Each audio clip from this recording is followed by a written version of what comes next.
Flexible Seating in the General Education Classroom by Myra Harris, Shelby Stevens, and Julie Valbo. Introduction. We began our research by choosing an emerging popular topic in education. However, as a lot of elementary teachers have noticed, there is not much research available on flexible seating in the lower grades except for students with disabilities. We were all interested in the topic and wanted to dig deeper into how it could encourage students to learn and want to be at school every day. As our interest grew in the topic, we began to have many questions about flexible seating. Does flexible seating really make a difference in the classroom? Also, if it does make a difference, is it a positive difference? Our next question is, what does the type of seating actually look like in the general education classroom? Can it be controlled, or is it chaos? Our last question when forming our purpose was, does it truly benefit our education that takes place in the classroom? As teachers, we wear many different hats, but our ultimate goal is to benefit the education needs of our students in as many ways as possible. So the research question that we came up with was, can using flexible seating in the general education classrooms positively affect student engagement and teacher instruction? Literature review. When beginning our research, there were very little articles available to reference in elementary school alone. However, there were some good articles discussing flexible seating in general. Two articles really stood out to us. Both articles were really discussing the seating in the classroom setting itself more so than how it worked. The first quote, "The furniture within classrooms not only is part of the environment, but a tool within it as well," made so much sense as we analyzed it. If we were to use the furniture as part of a tool to educate in different ways, then it is there to help us in more ways that we have viewed it before.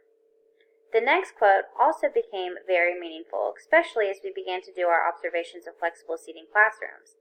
If we as teachers offering kids comfy flexible seating options means they have control over where they sit, which in return means they have control over how they learn, then we are all for it. In the elementary classroom, students don't necessarily sit for lengthy times as they do in secondary settings, but comfort leads to better engagement and less drowsiness in most cases. A student that is comfortable within the setting and the seating is willing to put more effort towards the learning environment than he or she is in. Our methods. We conducted a mixed methods research on flexible seating in regular education classrooms. It included a quantitative survey for teachers along with qualitative observations of teachers and students and informal interviews of students. In our research at 3 regular education elementary school classrooms, we were fortunate enough to be able to obtain data from varying demographics including rural, urban, and suburban communities. We sent out the survey to all of the teachers that worked at the 3 school locations. We received responses from 86 teachers. The number of students observed and informally questioned in total was 178. Findings. Throughout our observations and informal interviews of 178 students, the students either had experience or were questioned about their preference of seating in regular desks and chairs compared to therapy balls, stools, cushions, rockers, rolling chairs, and tables, along with bean bags and other types of soft seating. In the classroom, observations were documented. The students have taken ownership of their seating choices and became more engaged during teacher instruction.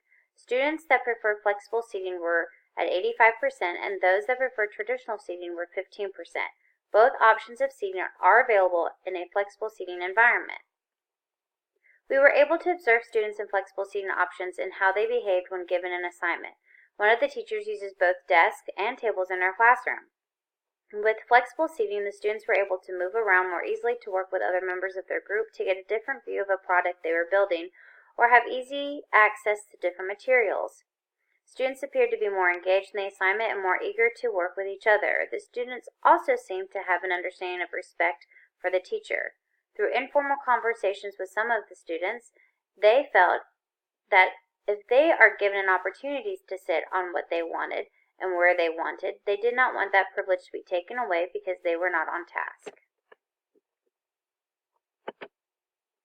We sent out a teacher survey about flexible seating into 3 elementary schools. The number of teachers that completed the 10-question dichotomous scale true or false survey was 86. Upon analyzing the results, we found that the majority of the teachers indicated the need to redirect student behavior during instruction lessened when they were able to pick the seating of their choice.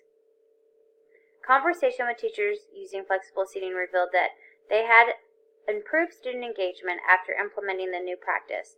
23 teachers indicated they have implemented flexible seating in their classroom, with 89% being in favor of it.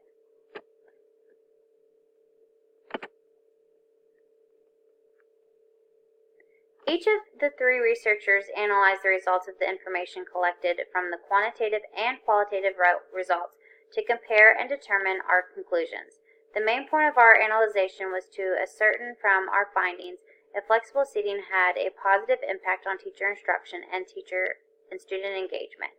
The observational notes from all 3 schools, answers from informal student interviews, and results from the teacher survey gave us the insight we needed to decide if currently flexible seating is beneficial in regular education classrooms. Also, from our observations and research of past studies, flexible seating seems to make a positive impact on the engagement of students by allowing them to feel more involved and by providing choices of how they prefer to learn rather than feeling restricted to one seat. Implications and discussions. The outcome of our research to date makes us believe that flexible seating in the regular education classroom positively impacts student engagement and teacher instruction. We are still interested in expanding our observations, surveys, and practices to additional grade levels to give us a better indication of flexible seating options and what may work best according to grade levels and environments. When we first began our research on this subject last semester, there were very few studies we could use for background knowledge. Only a semester later, there were many more published and available to us to obtain additional information. Some of the studies were documenting flexible seating on the college level, but we believe that more studies still need to be conducted on all educational levels to better understand the benefits of flexible seating. So can flexible seating be beneficial to some, but distracting to others? As Kennedy notes in 2017, flexibility is not just a school design buzzword, it is a critical element in creating spaces that enhance student performance. Future research needs to be focused on flexible seating on all grade levels and the effect on student engagement and teacher instruction. We would still like more research to be taken place on flexible seating and how it can benefit some but distract others. We look forward to finding other research that is out there to enhance our positive school environments and to enhance our students' learning.